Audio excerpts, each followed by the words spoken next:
11 years now, and I am completely transparent for women.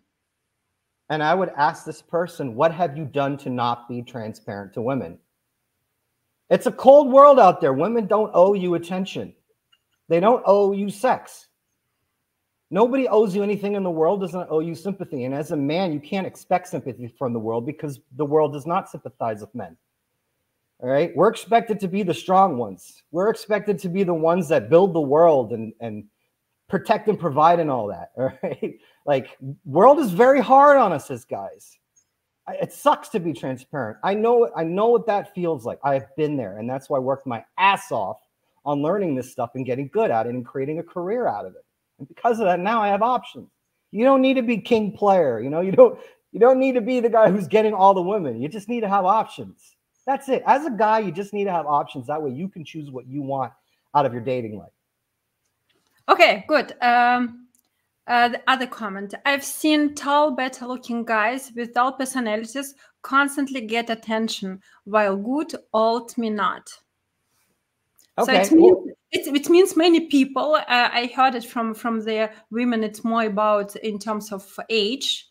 So they prefer younger girls, and yeah. I'm alone just because I'm older one. I always say it's bullshit because it's more about how you present yourself. Of course, if you're dressed like grandmother on the market, nobody will want to buy your carrots. But you know, so if you try to be a little bit, the same as with men. Many men really believe that to be popular on the market, on this dating market, you have to be really handsome and tall and rich and all this stuff. What is your opinion about it? Okay, I'd like to give a practical perspective of this because as a guy who actually does date and competes with good-looking guys, who's gone out winging with good-looking guys, I will say it from this perspective. Good-looking guys absolutely have it easier with women. It doesn't mean guys who are average or below average looking can't do well with women. It's just going to be much harder. The difference between a good-looking guy and a guy who's not good-looking is that when both of these men go and approach or they go to a party, the good-looking guy is going to have far more opportunities, and he's also going to have more chances to screw up. He's going to be able to make a lot more mistakes than just an average or a less average-looking guy. So the average-looking guy or the less average-looking guy is going to need far more game, and he's going to need other things that will allow him to compete with the good-looking guy. So yes, that good-looking guy with a dull personality, he may be able to initially get attention, but it's so easy to screw up. Even good-looking guys still have to struggle to date. So just because the women are giving them attention doesn't mean he is able to convert that into dates, into sex, into relationships, into whatever it is that he's looking for. And I always add, if we have such conversation with women, I say, you know, so he got his face not as part of his personality. He was lucky with his genes, with his parents. He didn't deserve it. It was something like he worked hard to get. And his beautiful face, his handsome face, it doesn't mean in any situation that he's reliable, trustworthy, honest. I don't know, all these good qualities we expect from our life partners. It's just frame. Just frame? Yeah, like frame, because you know, so it's just how you look. Yeah, it doesn't mean anything. The same as if we talk about money. I have a lot of clients who are rich, but most of these rich guys, they're really very greedy.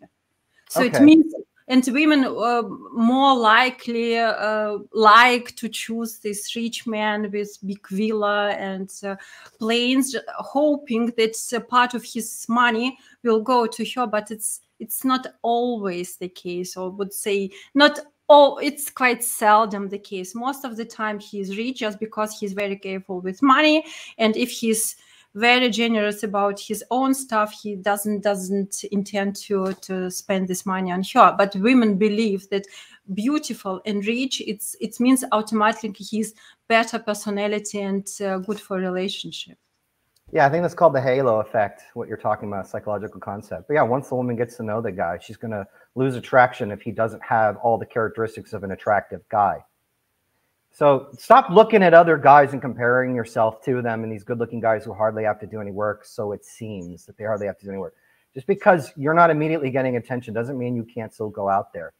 Look, if I was to step outside and I was to go out in the street I'm going to be invisible unless I make myself visible. I need to walk up and talk to women. I have to use my personality to charm. If I go to an event, no women are going to come up and talk to me. I look like an average guy, and I can do something about that. I could go to the gym. I could get a better style, et cetera, et cetera. But what I get to do is I rely more on my personality, which a lot of the dull, we call it, good-looking guys do. I can make friends, make people, meet people in there. Yes, I have to put in work. God forbid I got to put in work. And I can meet a lot of people and maybe snag a nice girl in there and get a few numbers. But really, once you get good at this stuff, it's not as hard. It's hard at first because you're taking everything seriously and you're comparing yourself to other people. But then when you start to get results from your effort and you start to get good at this stuff, it becomes more natural. It really starts to become a pleasure. It really is genuinely fun to do.